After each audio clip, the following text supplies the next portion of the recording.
Friends அப்படியே முன்னாடி வந்தால் நான் சொன்னேன் இல்லைங்களா, எங்கள் கொத்தமல்லி புதினாலாம் போடுவாங்கன்ட்டு. பாருங்கள், ஃப்ரெஷ்ஷான கொத்தமல்லி தனிஷ்கா பறிச்சிட்ருக்காங்க. சூப்பராக இருக்கும் பாருங்கள். நான் பறிக்கிற பாருங்கள். அப்படியே தோட்டத்தில் இந்த மாதிரி பறித்து அப்படியே மார்க்கெட்டுக்கு கொடுத்துருவாங்க.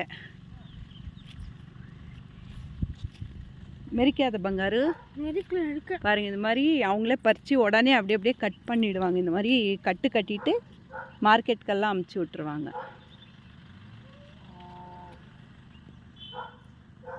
செம்ம இல்லைங்களா? தனிஷ்கா பறிச்சிட்ருக்காங்க. நான் என்ன வரணும்னா ஓகே பாருங்க, இவ்வளோ கொத்தமல்லியே காசே வாங்கல, அப்படியே ஃப்ரீயாக கொடுத்துட்டாங்க. கிட்டத்தட்ட 3 கட்டுக்கு இருக்குது.